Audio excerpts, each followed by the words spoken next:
Selamat pagi, pemirsa. Dalam beberapa waktu terakhir, sejumlah hakim kedapatan menerima suap untuk memutus perkara sesuai dengan yang diinginkan oleh para pemberi suap. Masalah integritas dan juga mentalitas yang bobrok menjadi pemicu utama masih maraknya hakim yang tergoda suap. Dan kasus dugaan suap penanganan perkara korupsi pemberian fasilitas ekspor minyak sawit mentah atau crude palm oil atau CPO yang melibatkan Ketua Pengadilan Negeri Jakarta Selatan menjadi contoh terbaru betapa mentalitas hakim di negeri ini masih mudah tergiur iming-iming uang dalam jumlah besar. Dan sebelumnya, 3 hakim Pengadilan Negeri Surabaya juga kedapatan menerima suap hingga memvonis bebas Ronald Tanur dalam kasus pembunuhan terhadap kekasihnya. Mahkamah Agung harus bisa menemukan cara dan juga langkah radikal untuk memperbaiki mentalitas para hakim ini. Sehingga ke depan tidak ada lagi kasus hakim menerima suap dari pihak yang berperkara. Inilah editorial Media Indonesia edisi Rabu 16 April 2025 dengan tema Mengubah Benang Basah. Bersama saya Yohana Margareta. Anda juga bisa berpartisipasi dan berinteraksi melalui telepon interaktif di 021 583 99100. Pagi ini telah hadir bersama saya anggota Dewan Redaksi Media Group Aris Fadila. Mas Aris, selamat pagi Mas Aris. Pagi Yohana. Judulnya menarik sekali ya, Mengubah Benang Basah. Ini benang basah seperti apa ini sebenarnya Mas? Ya, ini bagaimana tadi di editorial disebutkan di awal bahwa kita perlu melihat langkah radikal dari Mahkamah Agung untuk menyelesaikan, kita sebut mafia peradilan. Kenapa kita sebut mafia peradilan? Karena ini berulang dan seperti mafia itu kan sekelompok orang yang menggunakan pengaruhnya untuk melaksanakan tujuannya. Dan ini kan sudah kasat mata gitu.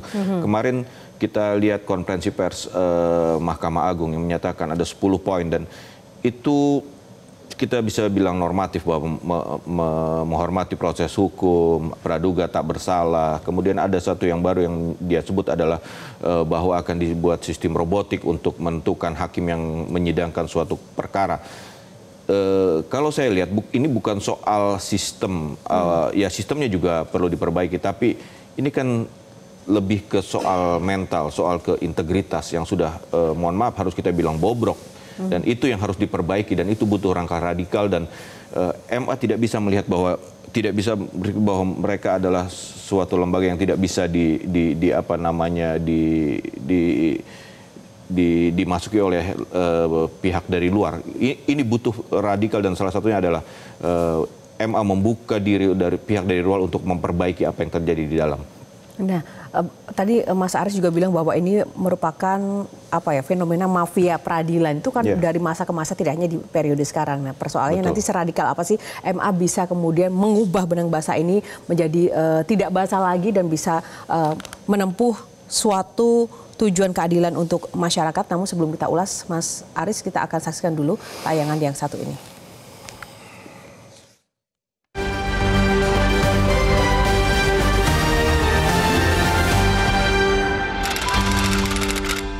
Mengubah benang basah.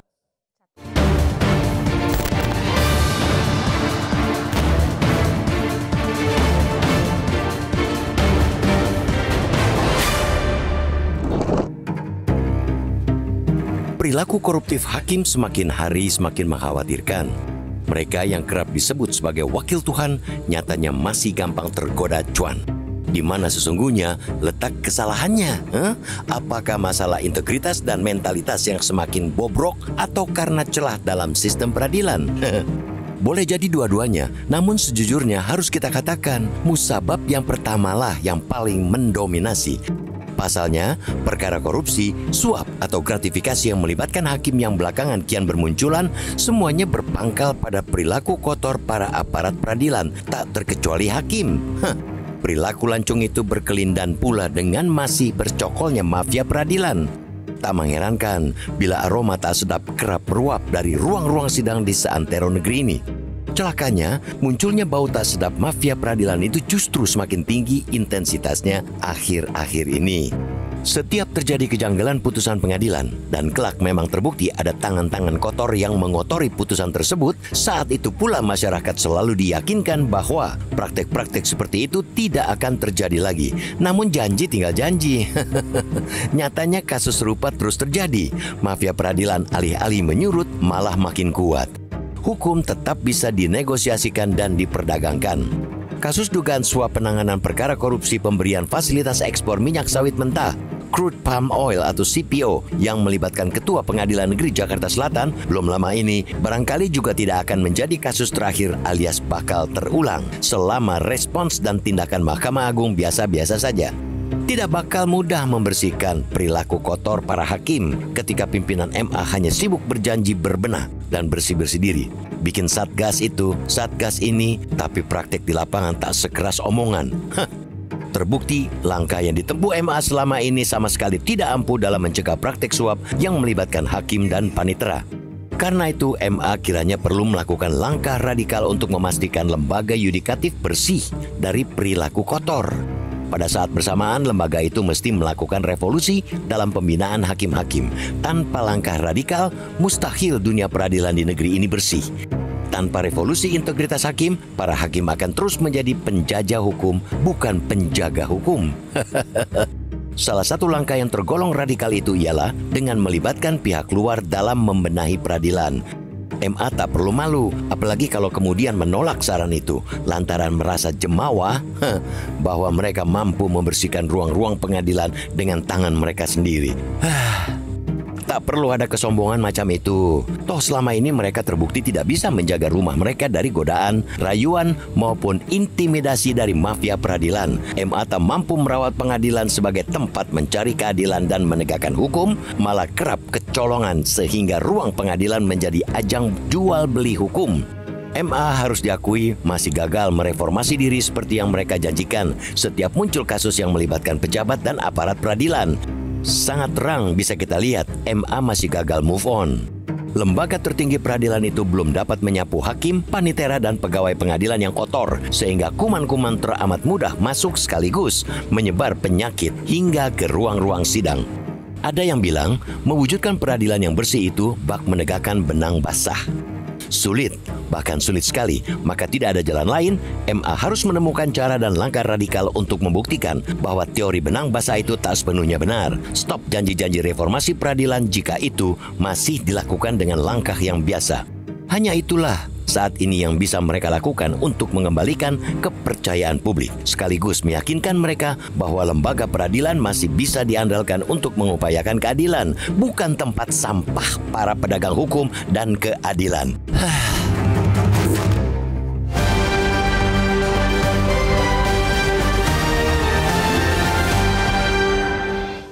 Ya, itu tadi tema editorial kita pagi ini, mengubah benang basah pemirsa, dan kami juga mengundang Anda untuk berpartisipasi dan berinteraksi terkait tema dalam editorial kali ini melalui telepon interaktif di 02158399100. Kami akan membahas lebih lanjut lagi bersama Dewan Redaksi Mas Aris Fadila, namun kita akan jeda dulu. Sesaat lagi editorial masih akan kembali.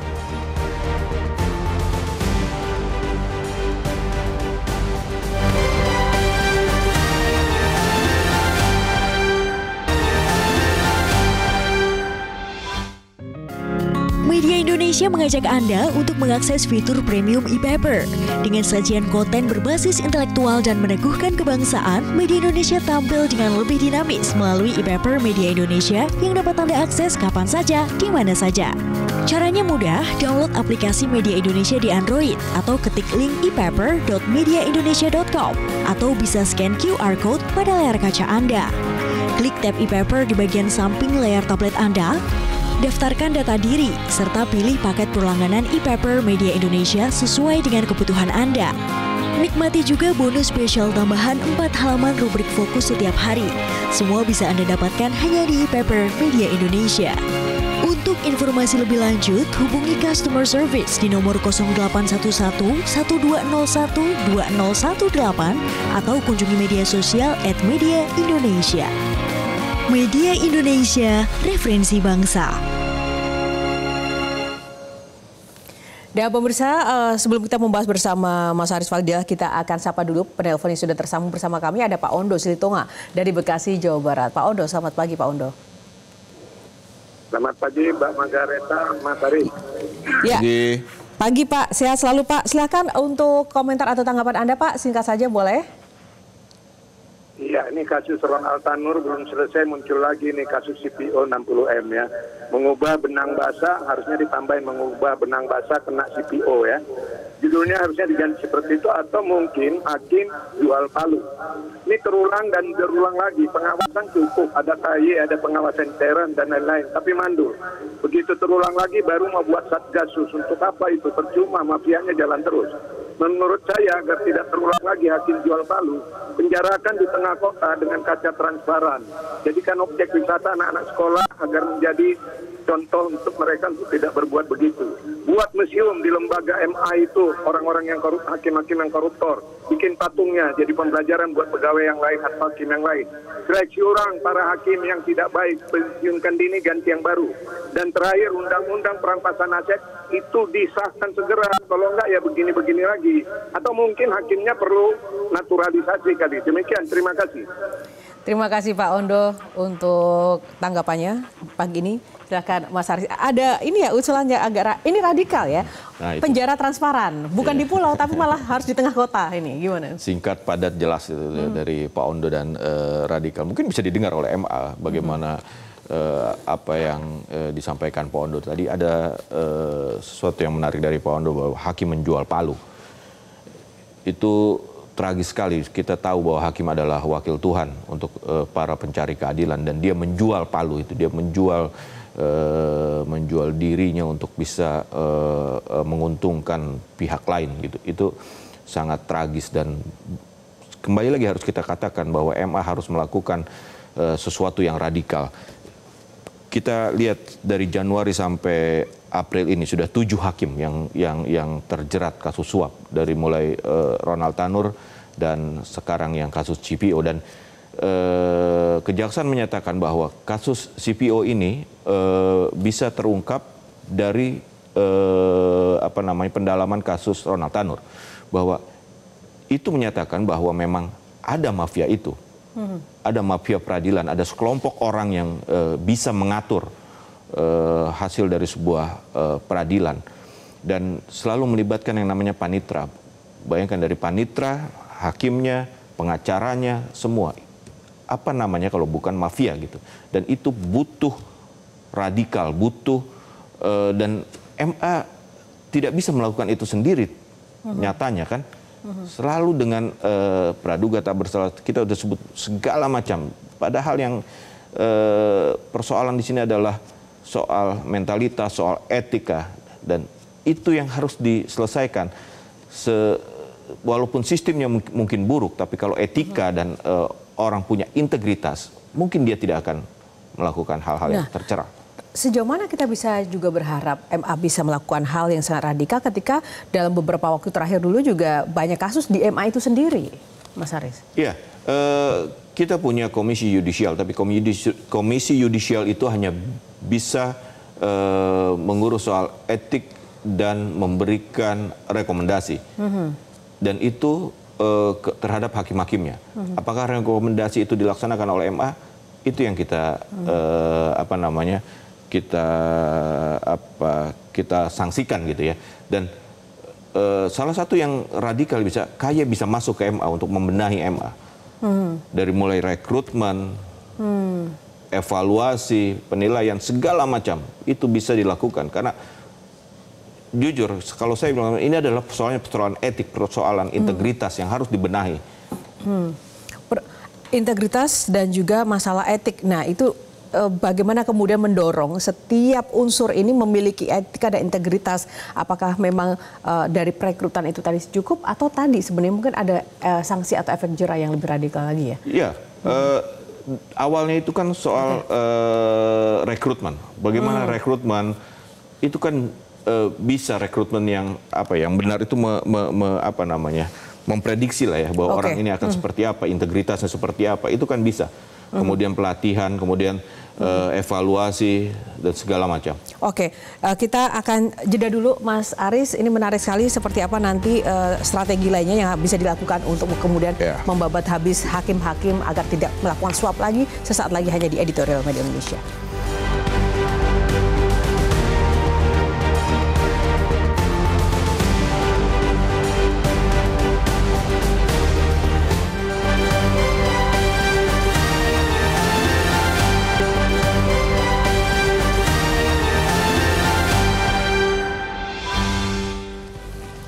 Ya, mengubah benang basah, Mas Aris, kita ingin terus optimis ya dengan apa yang terjadi di negeri ini. Tapi di editorial sendiri kan juga menyatakan ini bahwa MA harus diakui masih gagal mereformasi diri sendiri seperti ini. Jadi kemana ini kita harus mengadu selain tadi KY kan butuh proses. Tapi efek jerah yang instan ini ada nggak sih?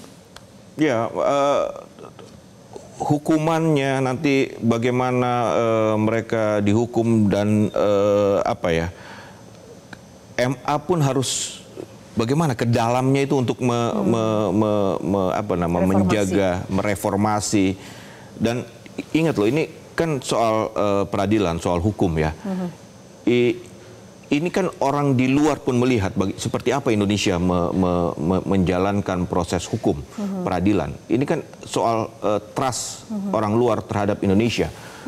Kalau trust itu tidak ada bahwa hukum di Indonesia itu bisa diperjualbelikan, itu kan efeknya tuh luar biasa.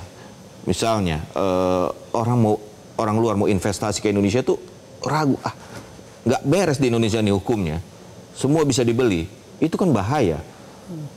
Dan cita-cita pemerintahan ini untuk bisa pertumbuhan ekonomi 8% dan segala macam itu, ini bisa berpengaruh mafia peradilan ini, bahwa tidak ada kepastian hukum di Indonesia itu dengan kasus-kasus seperti ini, kan gitu. Iya, dan situasi kepastian hukum ini mempengaruhi ekonomi. Nah, apakah mungkin ada aturan-aturan yang perlu mendorong lagi untuk kemudian menegakkan keadilan seadil-adilnya? Misalnya apakah harus ada instruksi dari presiden atau mungkin ada dorongan tertentu seperti itu? Ya, mungkin presiden tidak bisa mengintervensi yudikatif, tapi awalnya yang harus dilakukan adalah MA membuka diri pihak luar untuk ayo apa nih yang harus kita benahi dari dalam.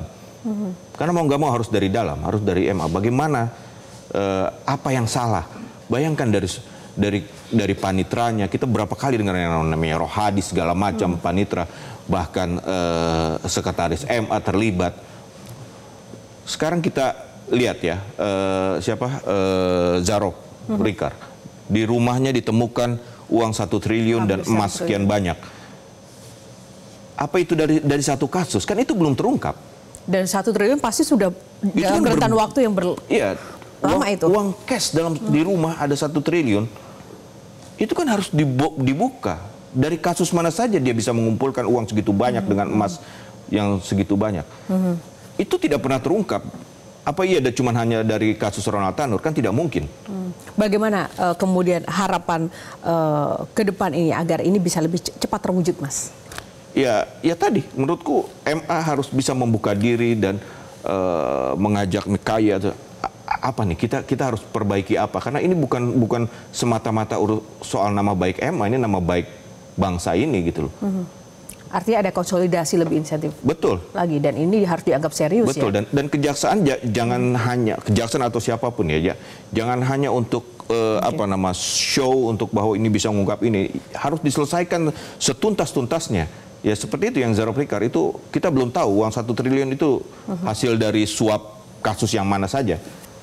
Oke, kita akan tunggu bersama-sama dan kita pasti juga akan mengawal bersama-sama Mas Aris sebagai pers tentu saja. Semoga benang basah ini benar-benar bisa kering dan keadilan bisa ditegakkan sepenuhnya di negeri ini, karena hakim pada akhirnya ada perwakilan Tuhan yang memang menjadi harapan masyarakat. Betul. Terima kasih Mas Aris untuk ulasannya pagi ini. Dan pemirsa, memang terwujudnya sistem peradilan yang bersih dan juga berkeadilan tentu menjadi impian semua warga negara. Sayangnya, impian itu nampaknya masih sulit terwujud mengingat masih banyak hakim yang mudah tergoda suap dari pihak yang berperkara.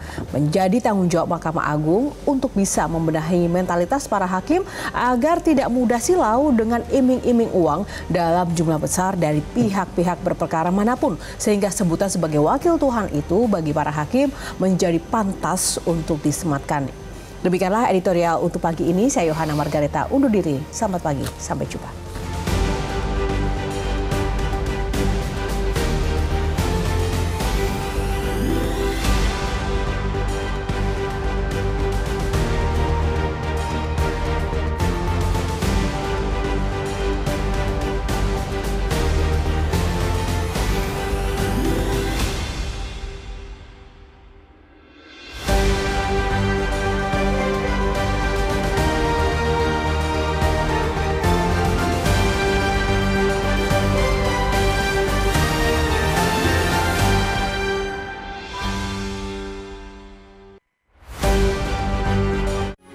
Metro TV. Jelajahi cara baru mendapatkan informasi. Download Metro TV Extend sekarang.